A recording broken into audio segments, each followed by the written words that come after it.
Sorry about that. I had to delete some videos to make file space on my camera and phone. But anyway, as I was saying previously, um, the guy also found out through my blogs I was paranoid schizophrenic, which I had up on Angel Fire. I was telling my story about how I entered the Navy, had a conflict with the Navy over a mental illness that I was never diagnosed with before I joined the Navy, right? Well, the problem was they were trying to say it was pre existing when I was never diagnosed with it before. I also didn't report hearing voices. I know. While growing up, I also didn't have an overactive imagination where I'm trying to convince people of things I'm seeing that they don't see themselves, right? That would be called hallucination anyway. But basically, what happened is I met this girl in 1993. We had a brief relationship, which included sex, under a tree while we were both at port in an island off of Spain where the port was called Palma, and our ships were docked there. I met her the first day um, of the week, which was probably Monday or Tuesday, right? And we hit it off and started dating until we again left the port. And all that went fine, including sex, right? Under a tree. Which, like I said, the girl was 19 and I was 23 at the time. Her name was Sheena Johnson, and she was on the USS Shenandoah. And when we left, we also exchanged addresses for her ship to my ship. And I started writing her stuff like that.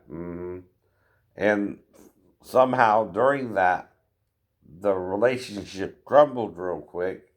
I didn't want to know what was going on, and because we had sex again, right, and everything seemed normal to me, but for some reason she quit writing me, and a month later broke up with me. Well, I don't know what happened, but my shipmates were giving me the letters from her ship when I went into the Motor Rewind's shop for muster after work, after we went on the flight deck for muster, right? Well, after you gone up to muster at 8 in the morning to get ready for your work day on the flight deck of the USS Saipan, you go down to the Motor Rewind shop, and any letters or anything like that you have will be waiting for you in the rewind shop, right? So when you get those letters, you, of course, read them and you respond. Though I did start writing her myself and telling her some personal details I didn't tell her up front. Like I had a dream dealing with the two witnesses in the book of Revelations, possibly, where I stood in front of this throne with a light in front of it, and between me and the throne was a cloud. And because the Bible says heaven is my throne and the earth is my footstool, I believe that to be the throne of God in heaven. I didn't see a man on the throne. I know. Though I heard Jesus will one day sit down on the throne, and whomever he finds worthy to sit on his throne can also sit on his throne with him, right? According to the book of Revelations as well.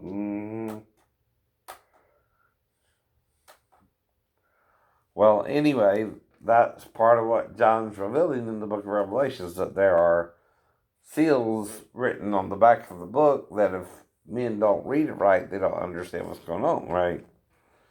And they are being unworthy to look upon these seals, right? They're choosing not to understand the message the seals revealed. And there are at least 7 different ideas dealing with it, which has to do with how God made the heaven and earth, the fall, the forms of human beings, things of that nature, the name of God in the Hebrew, things people won't be worthy to even say sometimes, right? Like the people associating themselves with the Hebraic religion called Judaism, they know there's a name for God, they know the 4 consonants, but they act like they can't say it, or that the priest can only say it once a year on the Day of Atonement or something, right? Well, if you read the Bible, it says you got to call upon the name of the Lord to be saved. So that means at one point in your life, you must figure it out, at least for yourself, and say it to save yourself, in case someone tries to harm you or do you wrong, right?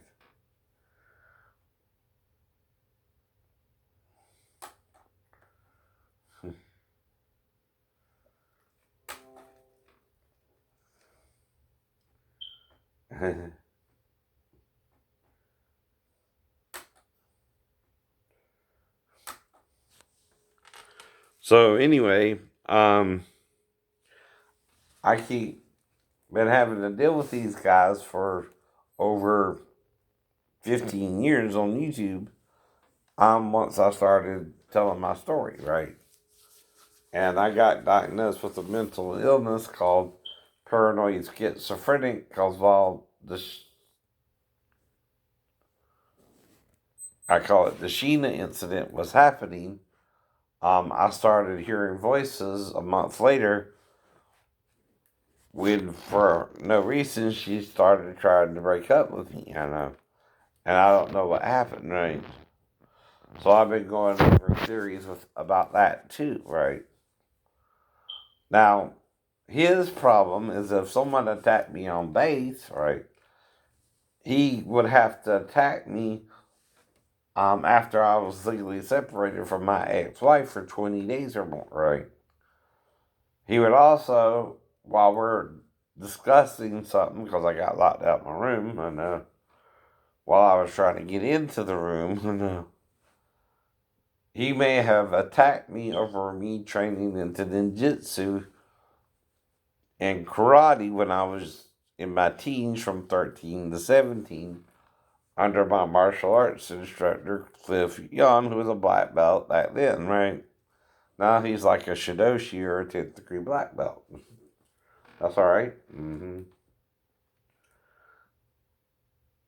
But I've been studying into other martial arts since then, and I'm a 2nd degree black belt now.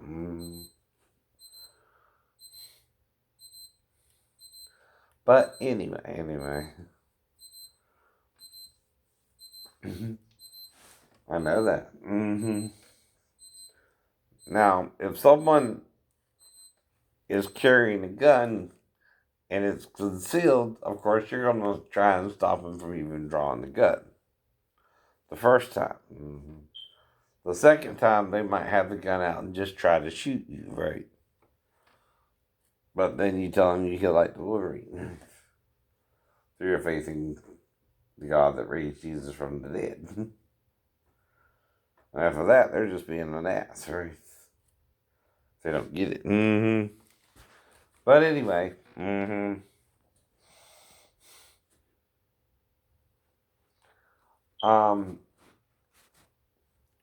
I was telling my story on YouTube after the accusations started too, right? Showed scriptures I learned in the Bible that I wasn't shown as a young man, right? Growing up in Georgia, right? And I also found out about a different idea of Christianity from a group called the Gnostic Christians, right? Which they also included the works of Plato and different people, and also attributed their writings to James and John in secret writings, right? That were not revealed in the known canon of Scripture, right? Which have to do with the seven seals anyway. Mentioned by John, book of Revelations. Well, the prophet Isaiah in chapter 29, verse 11, talks about a book being sealed. And what's going on is the book is being brought to men, right? When it's brought to learned men, they are asked what a passage means in the book, right? But instead of explaining what the passage means, like my teacher with my dream, they say they don't, that it's sealed, right? The passage is sealed in that they won't tell you what it means, right? Right? That's basically what my teacher did with my dream, my Sunday school teacher. She didn't tell me what it meant, so I didn't really know what it meant. And I had to figure it out on my own, basically, right? So anyway, like I said, I was reading about the two witnesses, and I thought it was associated with the two witnesses, because either the two olive trees and the two candlesticks standing before the God of the earth, and I stood before the Lord of God in heaven, so God of heaven and earth, so there you go. As the first male to have the dream, I know I'm possibly one of the two witnesses, right, from the book of Revelation.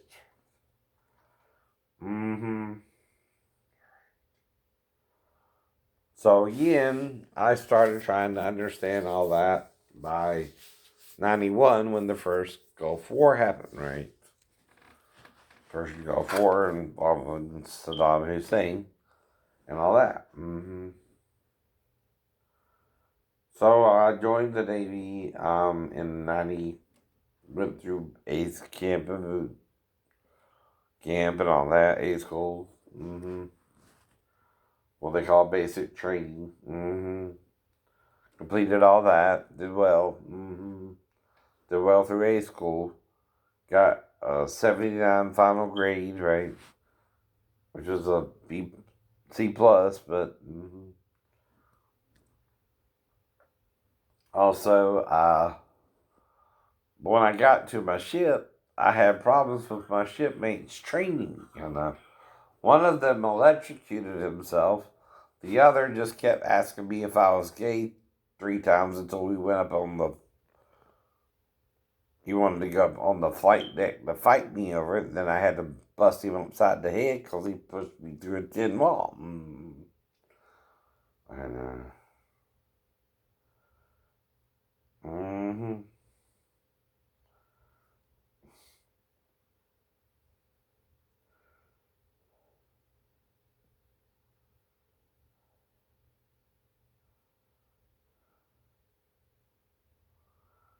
yeah.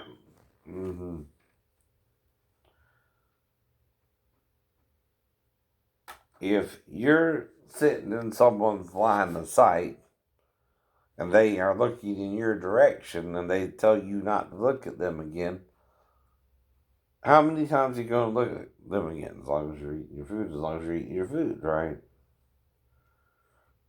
Exactly.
I get you wrong. I'm not like you.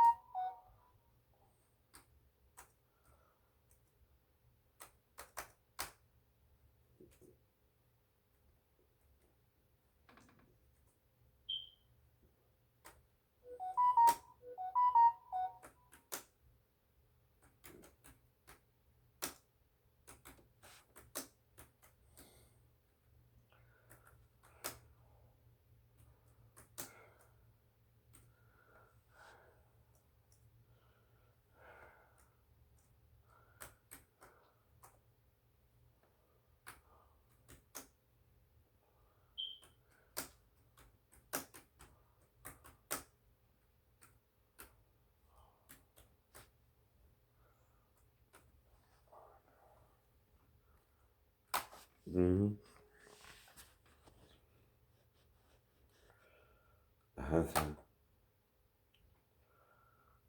Mm-hmm.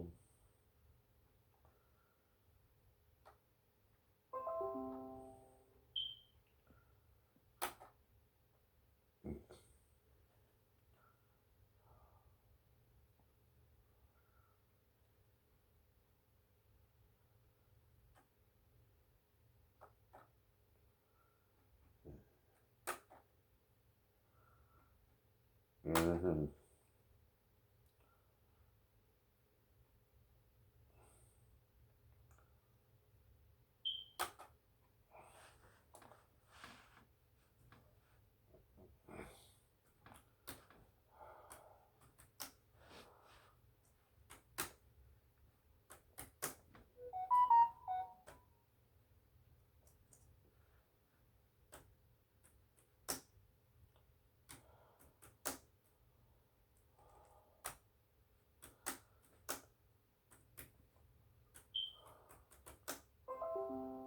Mm-hmm.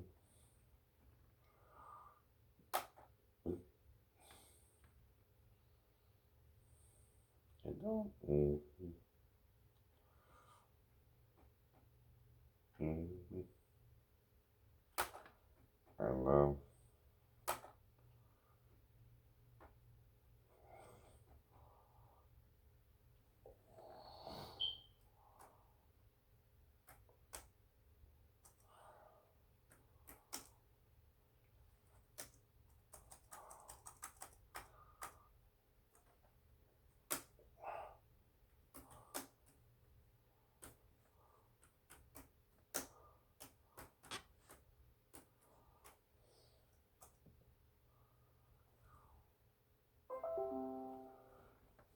Mm-hmm.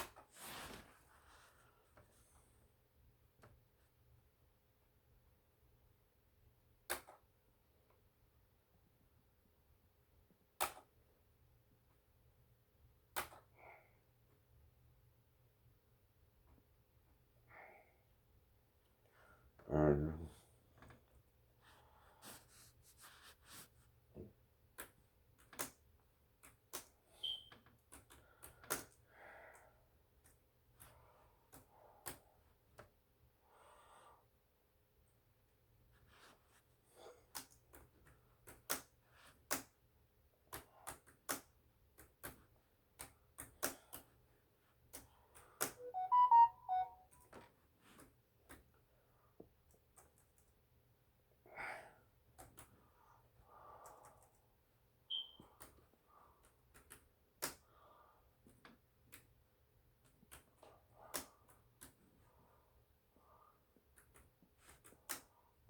Mm-hmm.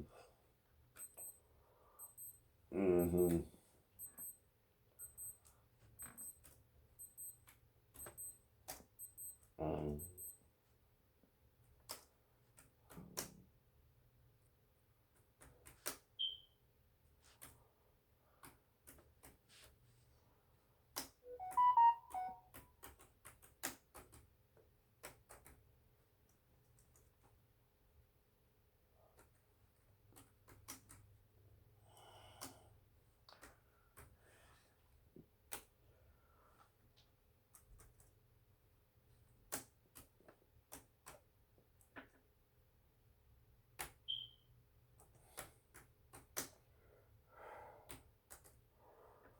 Mm-hmm.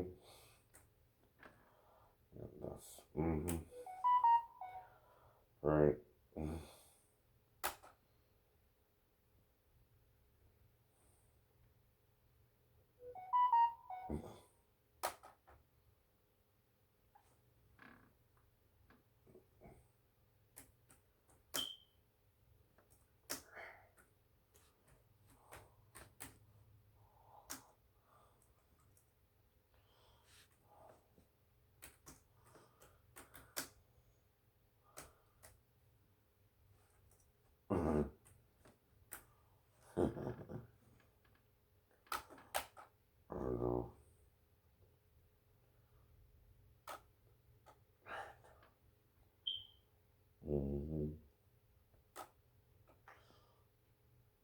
Right. Mhm.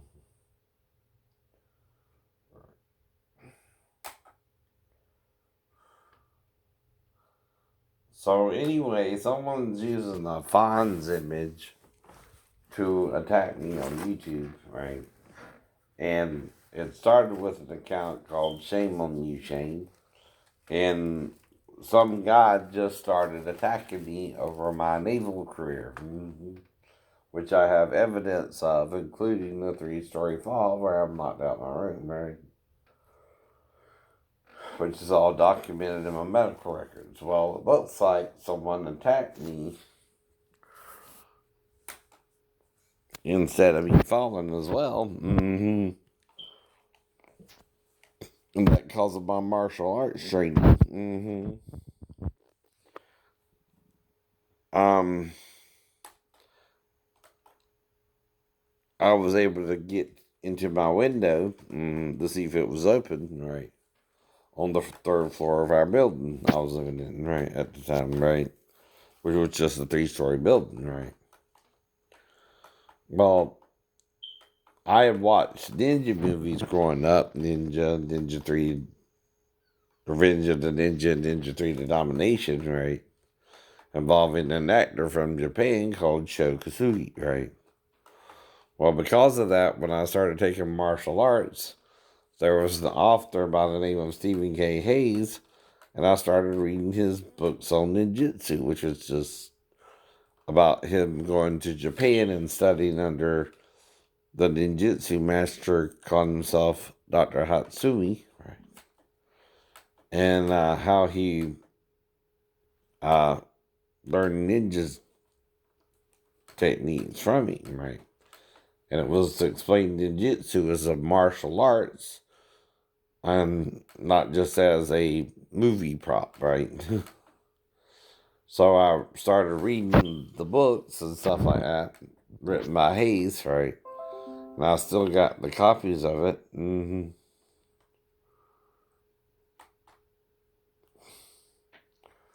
then,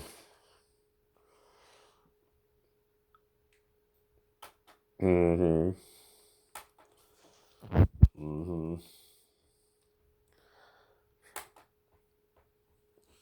Well, anyway, it looks like someone attacked me on base over it. And tried to paralyze me from the sacrum on that. The only thing I can think of is I had,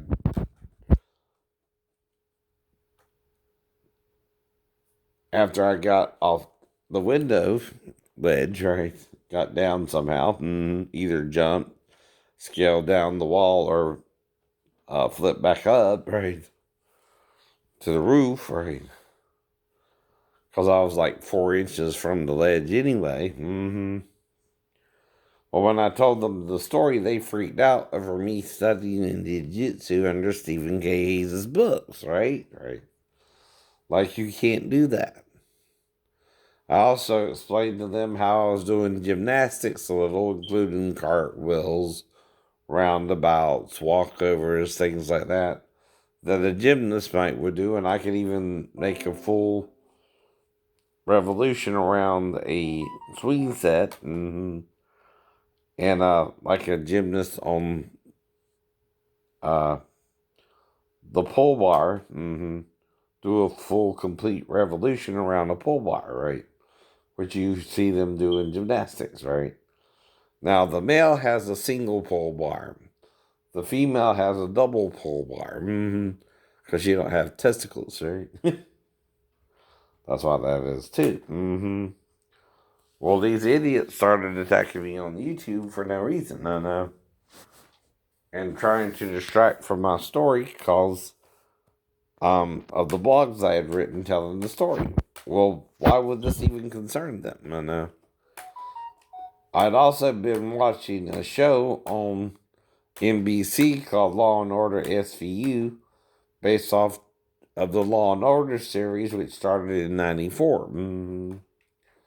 Well, Law and Order will cover certain police type cases, from assault and battery to gunshots to knife attacks to whatever police would have to deal with in New York City, right? Well, that led to a spinoff called SVU, or Special Victims Unit, which has to do with sex crimes, right? Which is rape, prostitution, stuff like that, right? Well, because I'm watching this show, in one of the blogs I mentioned, I was sleeping on the couch and my stepdaughter was in there with her mom, and I was, to make a point, said I could have molested her but didn't, being that close to her, based off of the show, right? Not meaning anything by it, per se. Well, somehow someone started pretending that being schizophrenic means you're a child molester. No, they're not the same thing, right? Exactly. But see, one would involve my wife and daughter, right? Who was in there with her in the bedroom, right? And it would have to be a weird scenario for her to even come in there to me normally, right? And even then, I don't remember nothing happening, and would have to make up a story to kind of mess with the guy about what would have to happen for anything to happen, right? If she's in there with her mom, right? In the first place, the child, which is very unusual, would almost, as if coach, would have to come in there to me, I know. And there's only two ways that can happen. If my ex-wife was trying to get her to go to the bathroom or something, or, and she was standing by the bathroom and was looking at me sleeping on the couch, or she came in there fully to me, and woke me up herself because she needed assistance to go, right? You know what I mean there, right? Other than that, usually the child was staying there with her mom all night.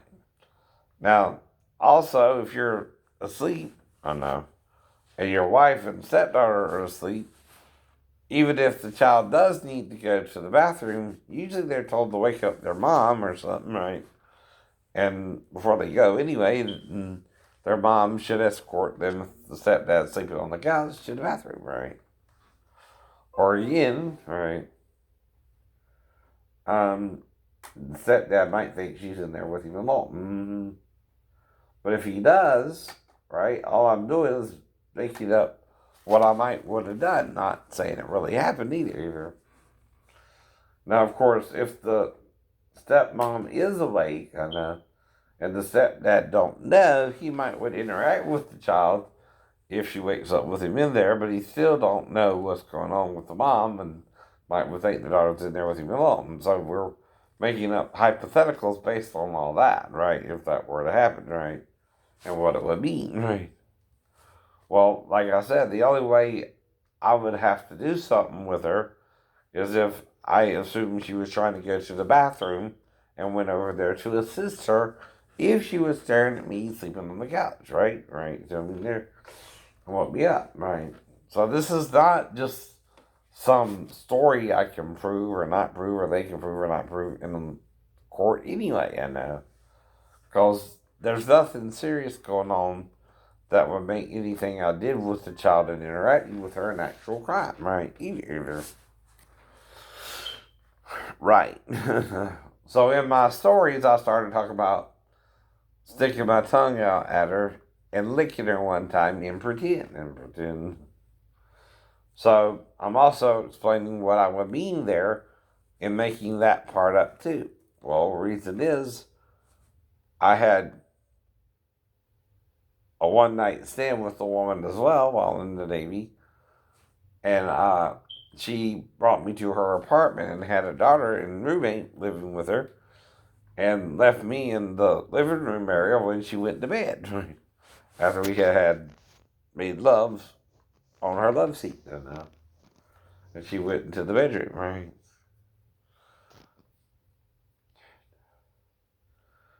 Well,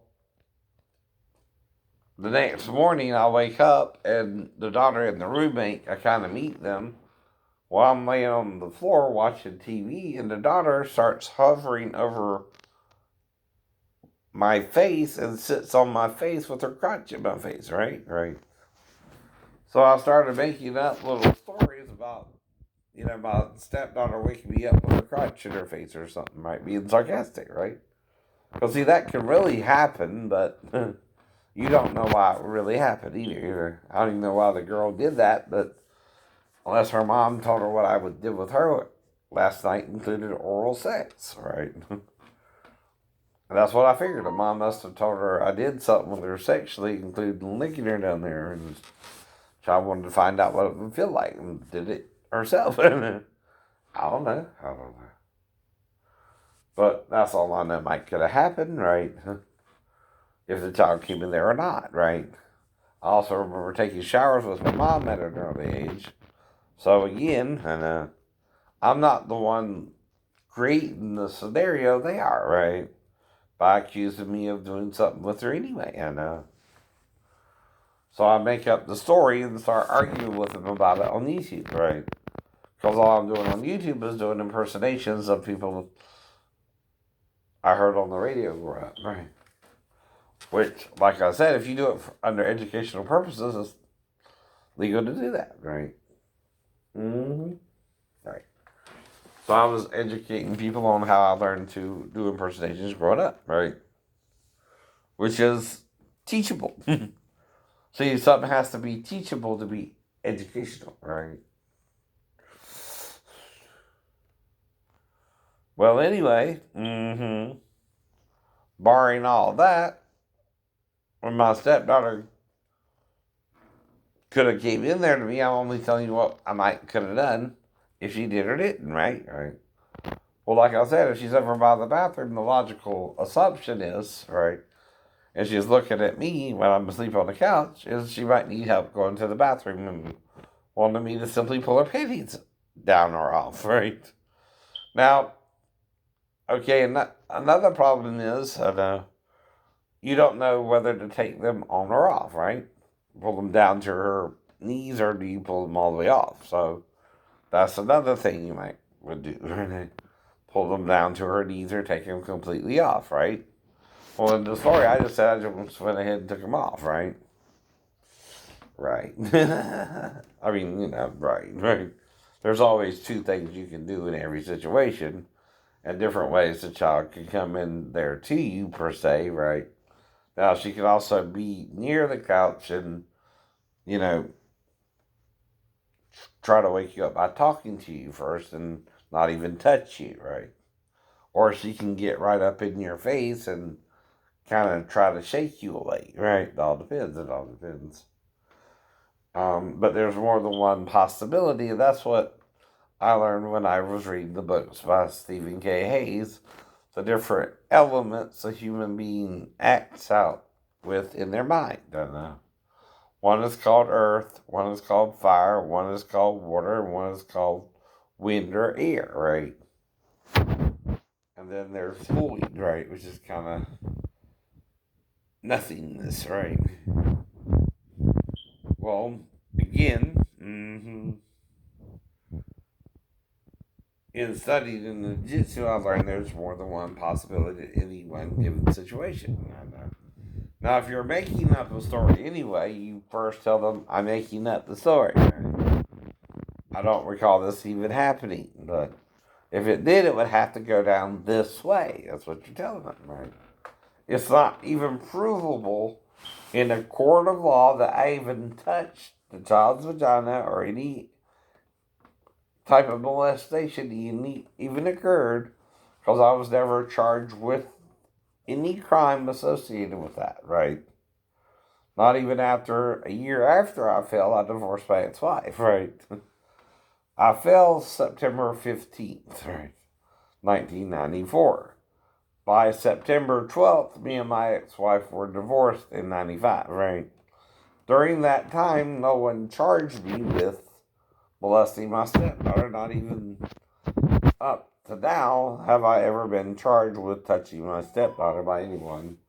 Not even my stepdaughter or her mother, right? And they're the only ones who can charge me with that crime. It has to be only if I touched her when she was 4. Wouldn't count if she's an adult.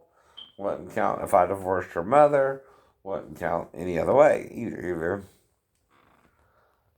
Though I don't know that happened either. Not saying that, not saying nothing. Mm-hmm. But I've also been having problems with what's called blackouts. The first time it happened was at a car wreck in 1986. I'm supposed to be dropping my stepbrother off at his girlfriend's house, but instead of making it to his girlfriend's house, I somehow get into a wreck. My stepbrother isn't injured at all, but I only have minor injuries, right? There too. Which is kind of weird, and then I'm out the hospital 2 days later, right? Kind of like the fictional character of Wolverine, right? Now, I don't heal completely. I got scars in my hands, which I can still show you, right? I always show them that first, right?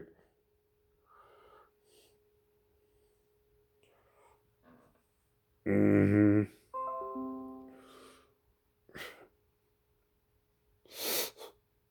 But they don't want to see them, I guess. They don't. And I got a scar on my ankle. Mm-hmm. Which again, I show them, right?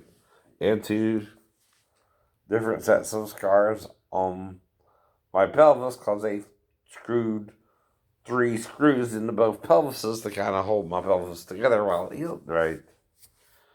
And like I said,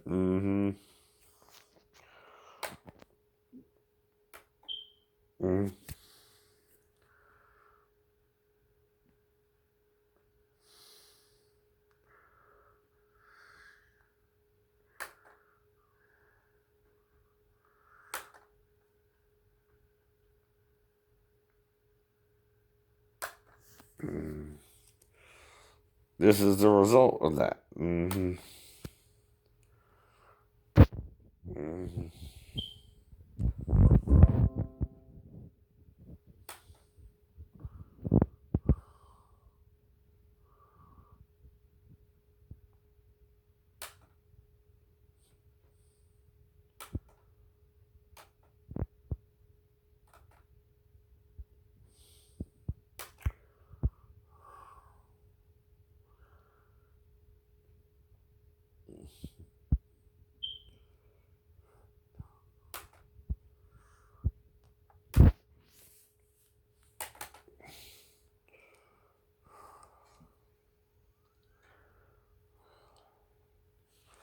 And so this is the result of what I thought was a normal 3-story fall on x-ray, right? Well, if you look to the left side, that looks like I was struck with a weapon to the left side, right? The right side wasn't struck, but the left side was struck for some reason, right? It also looks like the sacrum right here is not in alignment with the other part of the sacrum. See, mine's way over here. It's supposed to be directly under. That again has to do with being struck, probably in the pelvis and then on the back. Would look like, right? I know, a couple times, right?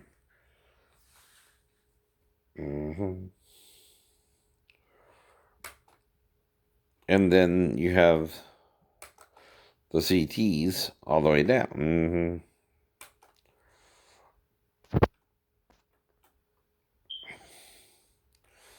And that looks odd on the left and the right too, right? Well, I thought I had just fell from the building like anyone might could if they slipped on the window ledge, right? And I assumed I slipped on the window ledge, hit the side of the building, and was knocked out on the way down and landed oddly, right? But even so, the damage is more consistent with a strike to the pelvis, like with a nightstick or club or even a bat, maybe, and than say a simple 3-story fall where you might have hit your head and your right shoulder and were knocked to the left, right? Where the main damage is on the left. Another thing is, if you fall straight down, you might be injured in the center of your pelvis, right? even if you fall a little to the left, right? But it still ain't gonna cause all kind of crazy damage that shouldn't occur, right? See, this is the right side too, I know, and this is the left, right? Or that could be backwards. I'm not sure. No. Mm-hmm. But what's odd is, mm-hmm, mm-hmm, as we're going down, mm-hmm, and this is how high the pelvis is up. Mm-hmm. The second pelvis starts there, and it's oddly shaped, right? And this is the left, and this is the right. But the right's also separated here, right? And there's supposed to be bone there, right? That's also consistent with an injury where someone is beating you with a nightstick or something, trying to paralyze you or something, right? Whoever did this, though, did it with malice, right? And see, this is where you start getting into the um problem, right? So that starts the coccyx sacrum and all that, right? Well, this is up in the sacrum area, right? Where your spinal fluid and all that is, right? Now, there's still the opening for the spinal fluid, but usually your sacrum and pelvis don't look this way. Mm-hmm. Usually at all. Usually at all.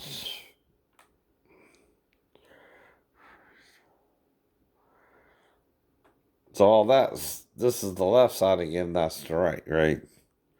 Well, that ain't normal. Mm-hmm. How do I know, you might ask? Well, there's normal CT scans, right?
Mm-hmm.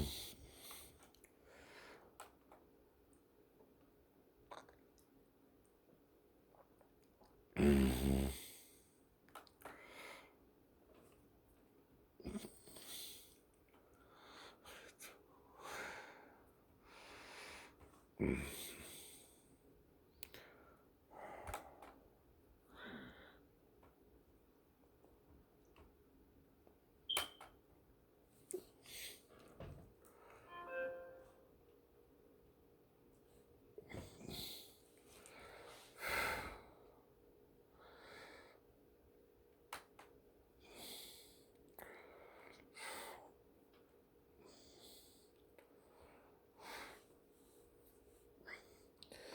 And the only reason someone would have a problem with me about this is if, again, they're trying to accuse me of a worse crime because of something they're doing wrong in the Navy, right? Right.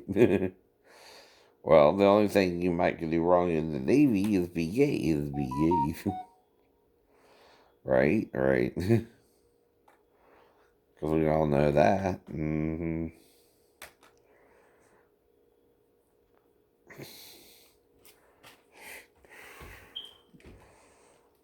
So if someone is acting gay towards me in the Navy, right, they could still attack me. And, mm-hmm. So this is what a sacrum looks like with a normal injury, that right?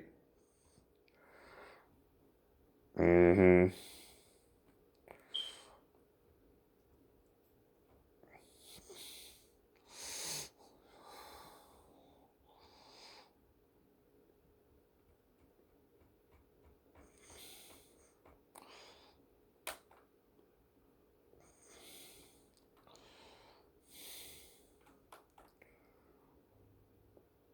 See how theirs is up high too, right?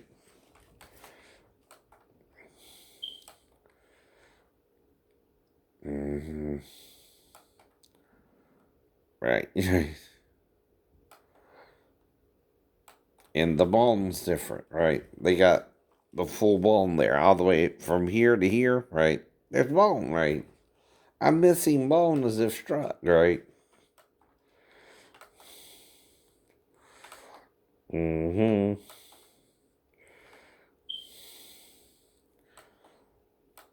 And you can crush bone, unlike, I know,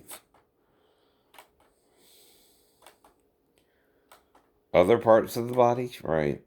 Which would cause either paralysis, or if you're not paralyzed, extreme pain associated with traumatic arthritis throughout the day. And I have the traumatic arthritis, and now after the fall. Mm-hmm. And what happened was I woke up in pain the night of the accident, which again I assume had to do with trying to get into the window ledge, and I just slipped and fell from the window ledge, right?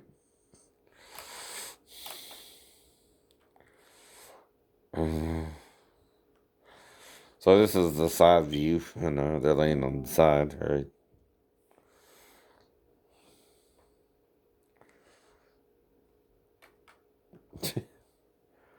And it is that like people don't tell their story on YouTube all the time, right?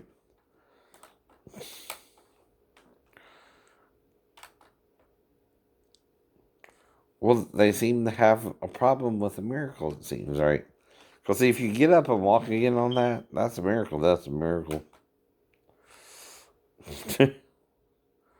It's a bona fide miracle. At that. Mm-hmm.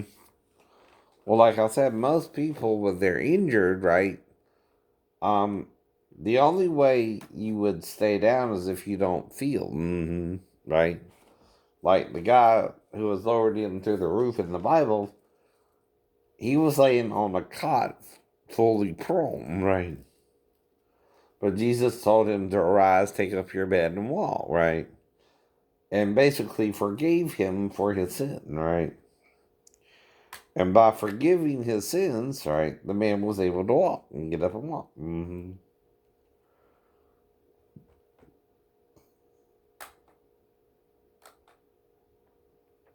Mm-hmm.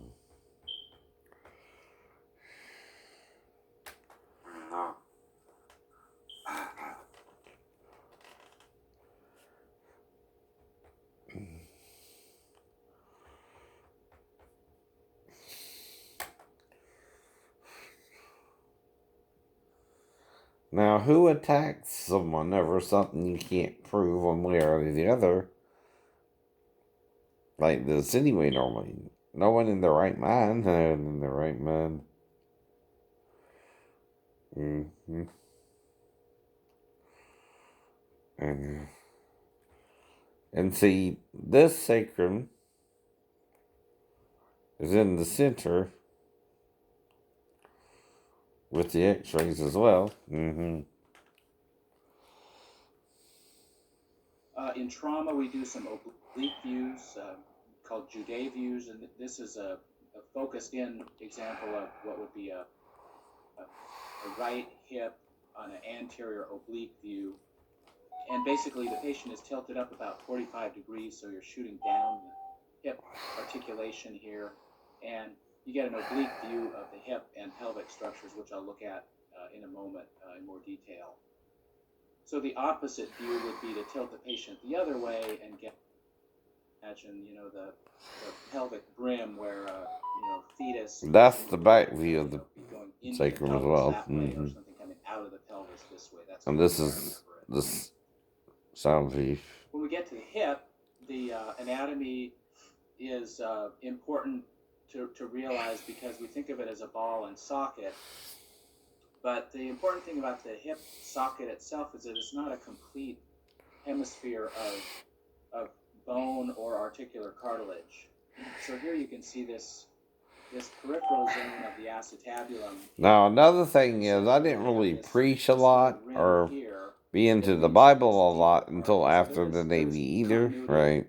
By the way. And So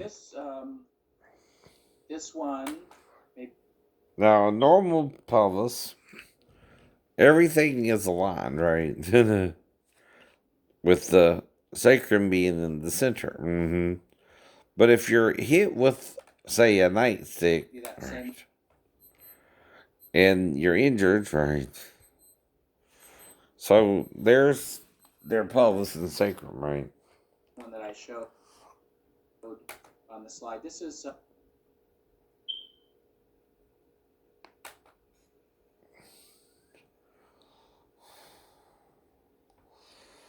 And again,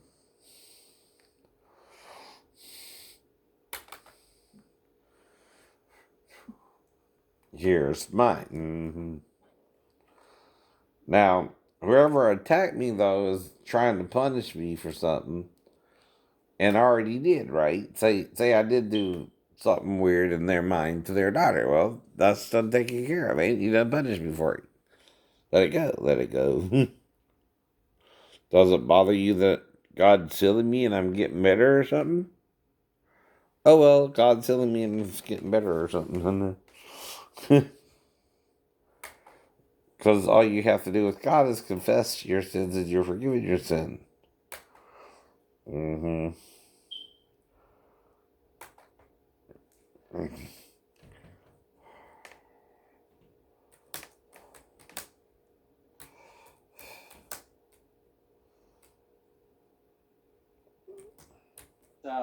so this is a low AP pelvis.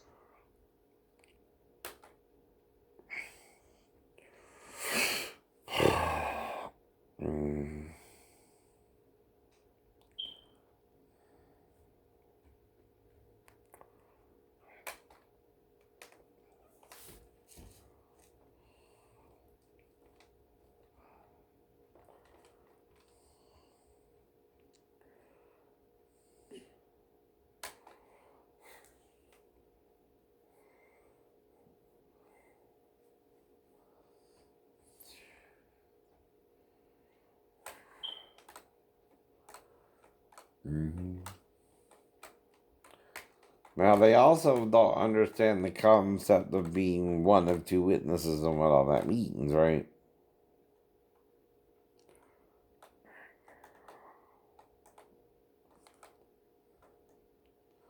Might mean you're the only one to really understand something that other people don't want to understand, right?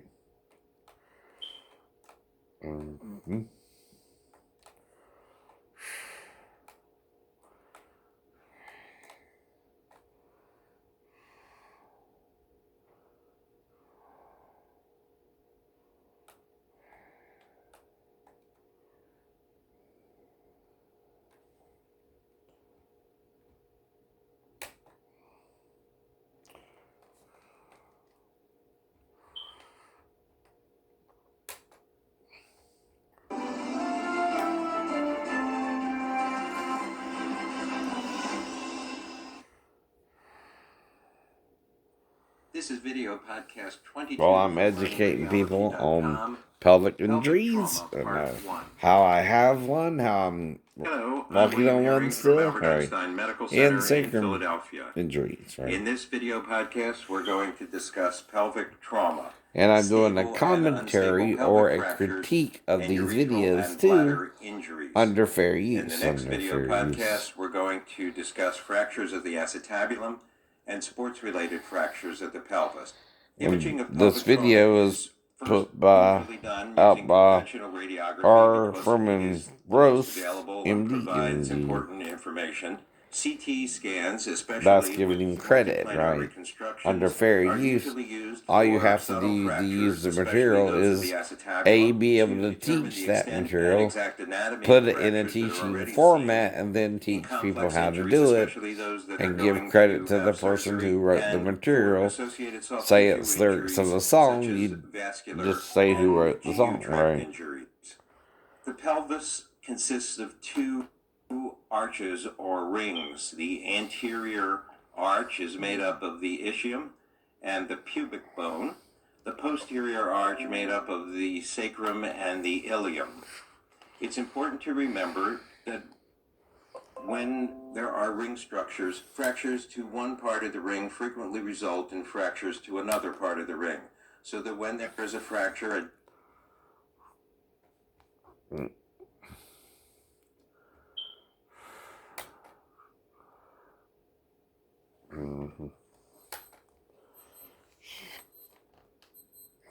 identified in the anterior arch, there will frequently be another fracture of the anterior arch or a fracture of the posterior arch. Pelvic fractures can be divided into stable and unstable fractures. Stable fractures are those which involve a single break in the ring or are peripheral fractures. They comprise the majority of pelvic fractures, about 2/3. They're the result of moderate trauma, for example, falls. Unstable fractures are fractures of both the anterior and posterior arches. They comprise approximately 33% of pelvic fractures, and they're the result of severe